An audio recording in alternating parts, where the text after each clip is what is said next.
So today we are we are moving to John. So we have been through Matthew and Mark and Luke, and we're landing in John today, the last of the Gospels. And this is a book that's a little bit different than the first three Gospels we talked about. John has, first of all, a little bit different style, just like each one of the previous Gospels. The authors had a little bit different style, but John is really trying to get the word out that that Jesus is divine, that he is not just human, that he is not just a presence in the space that they are in, but he is also God, has God's divineness within him, that divinity. And the way it really significantly is different is that it doesn't have all the other stories that the other three Gospels does. You see a difference. If you have something that compares them, they're all have similar stories in the first three, but John, not so much. It kind of deviates. And he has his own stories in there as well. And instead of speaking in parables, John tends to speak a little bit more in short sayings about the kingdom of God, or he tells a story that is not a parable, but is more historical. John's writings tend to be a little more historical, though they can be lined up. They can be lined up with what history has been that we know of. And John's writing in the late first to early second century. They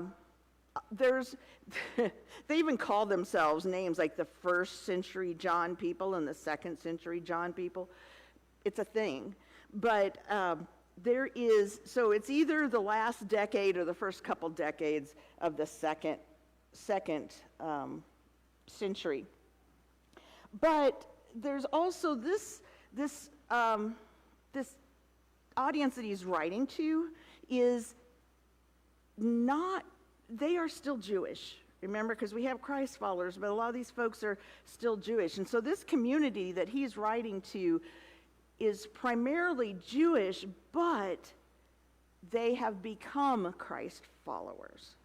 And so there is a distinction. They have made kind of their own community out of the place where they're at. And when John will often reference the Jews, he does not mean all Jewish people. He is not talking about all Jewish people. Instead, he is talking about the folks that hold power.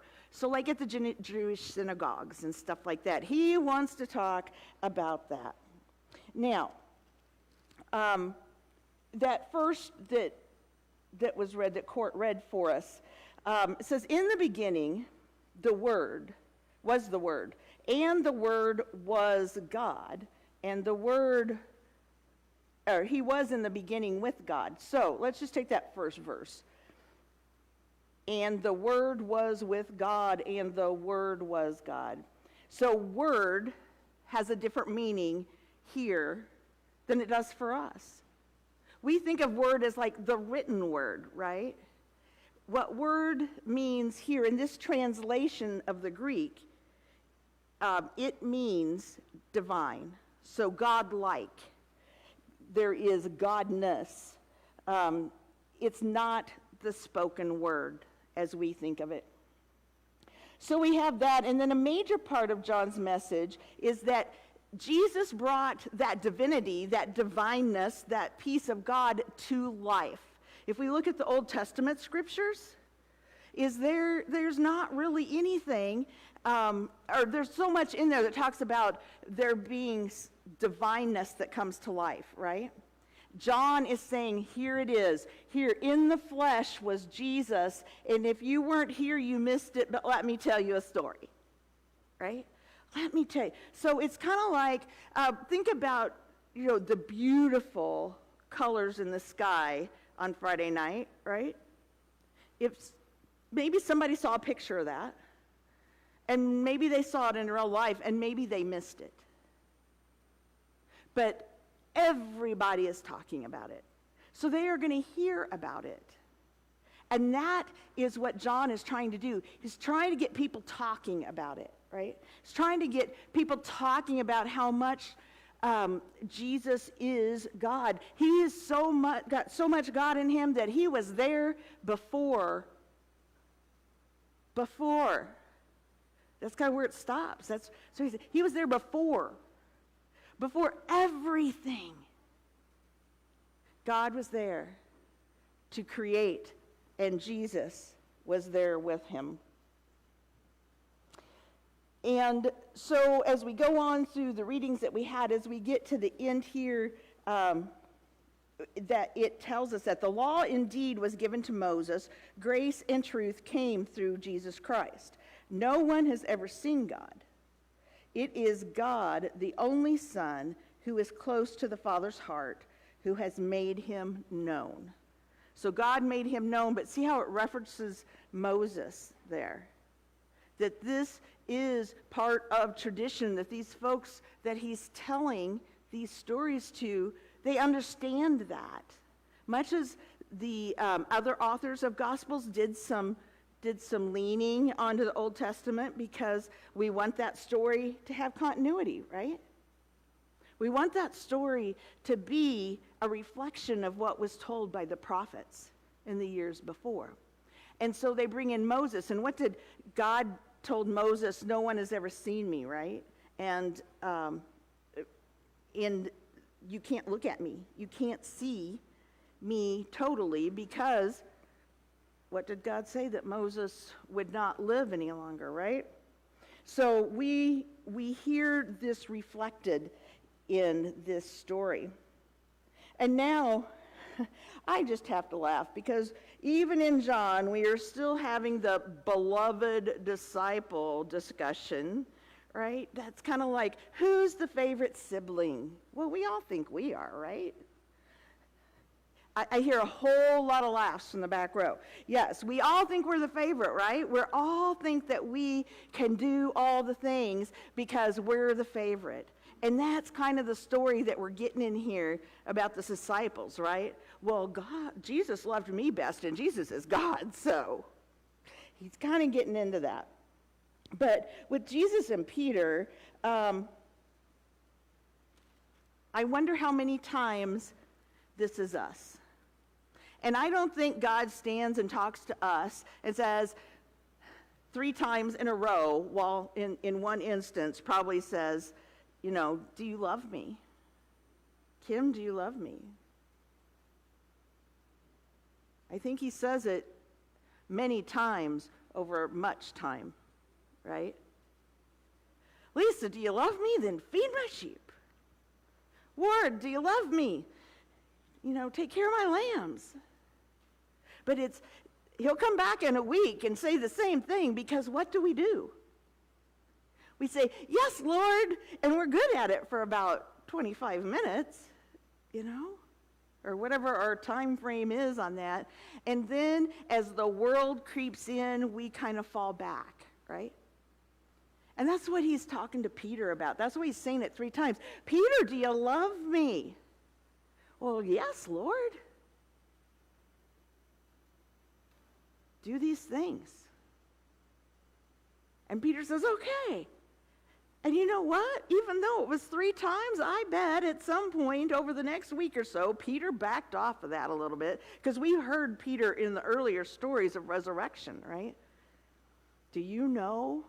Aren't you with this guy? Oh, nope, that wasn't me. But now Jesus is asking for a commitment. Jesus is saying, do you love me? And Peter says, yes. And he says, Lord, you know everything. You know that I love you. And Jesus said to him, feed my sheep. Very truly, I tell you, when you were younger, you used to fasten your own belt and go wherever you wished. But when you grow old, you will stretch out your hands, and someone else will fasten a belt around you and take you where you do not wish to go. And remember, there's this little parenthesis, this little parentheses part in here that says, he said this to indicate the kind of death by which he would glorify God. After this, he said to him, "Follow me." Follow me. How many times does God call our name and just say, "Follow me"? And we're like, "Yes, Lord." And then we back off. So that is why we go continually to God, continually to our knees, continually in prayer to God, saying, "Lord, what direction do I take?" And God's like, "Follow me." And we're like, "Okay." And then a couple days later, we've got the same thing going on. Now, the last two, I did not have Court read the last verse, but this is the last two verses of John. This is the disciple who is testifying to these things and has written them. We know that his testimony is true. Remember when we talked about Luke, how he wanted to do it the right way?